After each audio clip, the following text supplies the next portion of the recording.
सरकार चली। क्या चला क्या नहीं चला, लेकिन आखिर में यह पता चला कि सरकार का दिया हुआ मुद्दा ही चला।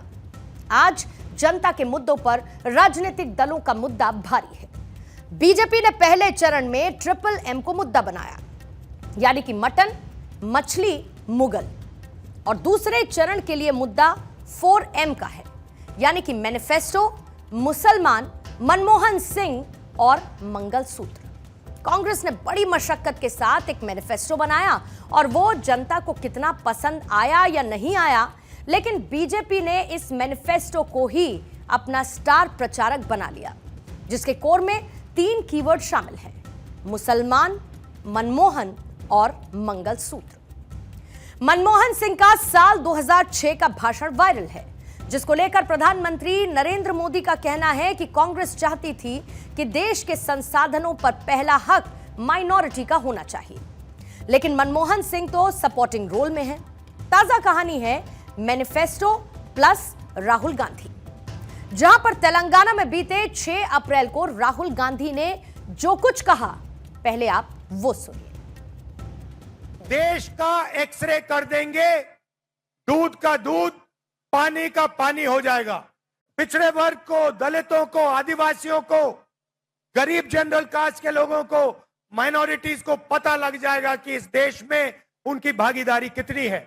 इसके बाद हम फाइनेंशियल और इंस्टीट्यूशनल सर्वे करेंगे, ये पता लगाएंगे कि हिंदुस्तान का धन किसके हाथों में है, कौन से वर्ग के हाथ में है।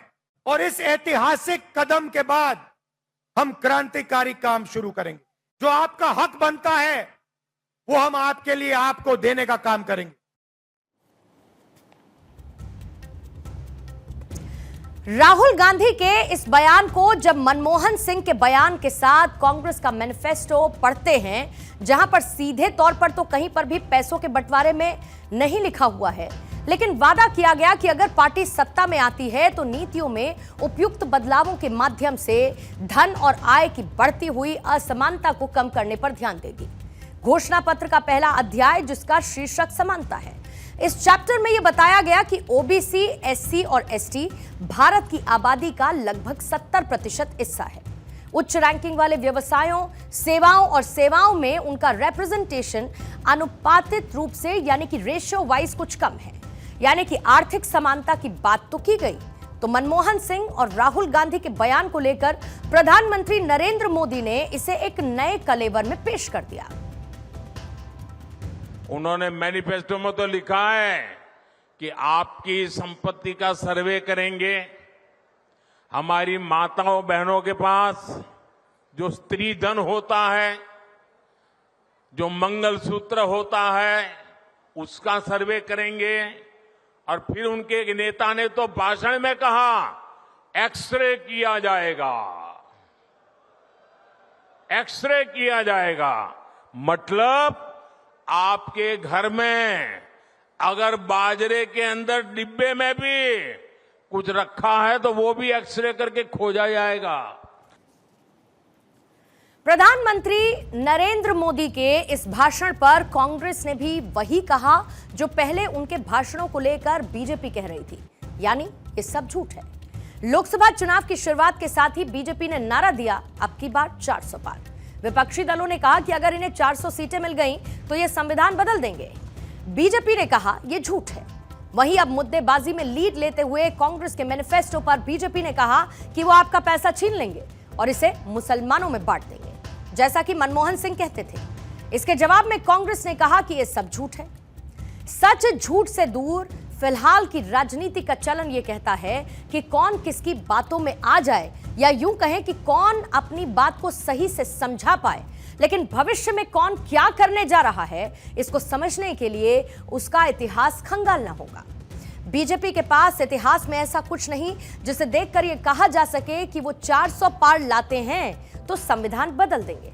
लेकिन हां, कांग्रेस जब सामाजिक न्याय की बात करती है तो वो क्या कर सकती है, इसको लेकर इतिहास से मनमोहन सिंह का बयान तो है ही, साथ ही मनमोहन सरकार की ओर से गठित रंगनाथ मिश्रा कमीशन की रिपोर्ट भी है। रंगनाथ मिश्रा कमीशन ने एससी लिस्ट में मुसलमानों को लाने और ओबीसी आरक्षण को बांटकर मुसलमानों को अलग आरक्षण देने की सिफारिश की थी।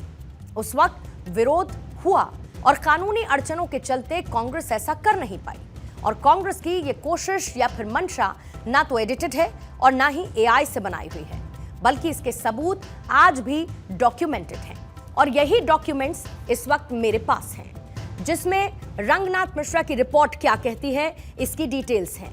संविधान के हवाले से जिसमें ऑर्डर नंबर 950 का जिक्र किया गया है। कौन कौन सी डिमांड्स हैं for amending constitution schedule caste order 1950, जिन बदलावों का इसमें जिक्र है, इसमें कुछ पॉइंट्स हाईलाइटेड हैं जो आपके सामने रखना चाहूंगी। इसका नंबर 2 क्लॉज कहता है, subject to the provision of this order the caste, races or tribes or parts of or groups within castes or tribes specified in parts 2 of the schedule to this order shall in relation to the states to which those parts prospectively related। अब इसके बाद अगले पन्ने पर आ जाते हैं, जिससे आपको थोड़ी सी और क्लैरिटी मिल पाएगी। अगले पन्ने में वी फर्दर रेकमेंड, हम आगे ये रेकमेंड करते हैं, once a person has been included in the schedule caste list, एक बार कोई व्यक्ति शेड्यूल कास्ट की सूची में आ गया, a wilful change of religion on his part, यानी अपनी मर्जी से अगर वो धर्म बदलता है, should not affect adversely his और हर शेड्यूल कास्ट स्टेटस, यानी कि ऐसा होने की संभावना में भी उसके शेड्यूल कास्ट के स्टेटस पर कोई फर्क नहीं पड़ेगा।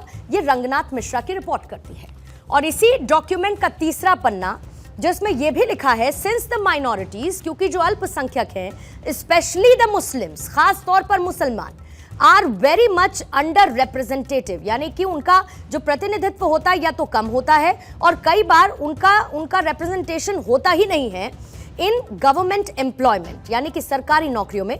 We recommend that they should be regarded as backward in this respect within the meaning of the term as used in article 16 section 4 of the constitution. ये वो डॉक्यूमेंट है जो ये क्लियरली स्टेट करता है कि इस रिपोर्ट में मंशा आखिर थी क्या, यानी कि साल 2004 से साल 2014 तक यूपीए सरकार के 10 सालों में कांग्रेस ने कम से कम 5 बार मुसलमानों को आरक्षण देने की कोशिश की, लेकिन हर बार अदालत बीच में थी। 2004 से 2005 के बीच जब आंध्र प्रदेश में कांग्रेस की सरकार थी, उस वक्त कांग्रेस ने 4 बार राज्य में मुस्लिम आरक्षण देने की कोशिश की, लेकिन हर बार कभी हाई कोर्ट तो कभी सुप्रीम कोर्ट रहा बीच में। अब इस बार यानी कि 2024 चुनावों के लिए कांग्रेस का जो घोषणा पत्र मैनिफेस्टो है, वायदों की किताब है, उसमें भी ये लिखा हुआ है कि शिक्षा, नौकरी और अन्य क्षेत्रों में अल्पसंख्यकों की उचित हिस्सेदारी को सुनिश्चित करेंगे। अब यहां पर जरा शब्दों का आप खेल देखिए भी और समझिए भी। कांग्रेस के मैनिफेस्टो में कहीं पर भी मुस्लिम शब्द नहीं है, लेकिन अल्पसंख्यक शब्द जरूर है। और हमारे देश में अल्पसंख्यक वर्ग में मुसलमान लगभग 71% की हिस्सेदारी रखते हैं, यानी कि सामाजिक न्याय के रूप में समझने वाले ये बात समझ सकते हैं। और इसके इतर आर्थिक न्याय की बात, इसको लेकर कांग्रेस एक बात जो कहना चाहती है, वो आप कांग्रेस की राष्ट्रीय प्रवक्ता सुप्रिया श्रीनेत के आज के ही ट्वीट से समझ सकते हैं। उनका ट्वीट इस वक्त आपके सामने है। वो लिखती हैं कि इस देश के 22 लोगों के पास उतना पैसा है जितना 70 करोड़ लोगों के पास है, लेकिन हमारी आर्थिक समानता की बात को सुनकर मोदी जी बौखला जाते हैं, ऐसा सुप्रिया श्रीनेत लिखती है। कांग्रेस के आर्थिक न्याय के इस एजेंडे को बीजेपी ने ऐसे बताया कि कांग्रेस अगर सत्ता में आई तो आपका सब कुछ छीन लेगी, सबका पैसा रीडिस्ट्रीब्यूट किया जाएगा। आप इसे 2 तरीकों से समझ सकते हैं। पहला तरीका, भारत में पर कैपिटा इनकम 1,72,000 रुपए प्रति वर्ष, यानी कि करीब 14,300 रुपए हर एक महीने का। बीजेपी का कहना यह है कि कांग्रेस अपने आर्थिक न्याय के इस कॉन्सेप्ट, जिसमें सबको बराबरी का हक देने की बात करती है, उसका मतलब यह है कि जो भी 14,300 से ज्यादा कमा रहा है उसे ले लिया जाएगा। या दूसरा तरीका है, अगर एक वर्ग को फ्री का पैसा अकाउंट में दिया जाएगा ताकि वो आर्थिक रूप से आगे बढ़ सके। इसका मतलब क्या है कि मिडिल क्लास पर ज्यादा टैक्स लगाया जाएगा, क्योंकि वहीं से सरकार पैसा भी कमाएगी। आर्थिक न्याय के ये दोनों ही कॉन्सेप्ट देखने और सुनने में किसी को अच्छे तो किसी को बुरे लग सकते हैं, लेकिन प्रैक्टिकली पॉसिबल नहीं है और कांग्रेस को भी ऐसे बयानों से कोई फायदा होता हुआ दिखता नहीं है। एडमंड बर्ग की किताब reflections on the French revolution में वो साफ लिखते हैं कि जब क्रांति होती है और पैसे संपत्ति के समान बंटवारे की बात होती है, तब इसका डर सिर्फ अमीरों को नहीं होता, इसका डर गरीबों को भी होता है। उन्हें डर होता है कि कहीं हम इससे भी बुरी स्थिति में तो नहीं चले जाएंगे। वहीं इस कॉन्सेप्ट को लेकर हमारा यह मानना है कि मानव सभ्यता के लिए विकास में व्यक्तिगत धन संचय और कमाने की भूख की बड़ी भूमिका है और इसके बिना तो शायद बैलगाड़ी युग में ही हम रह चुके होते, ये सोचने की बात है।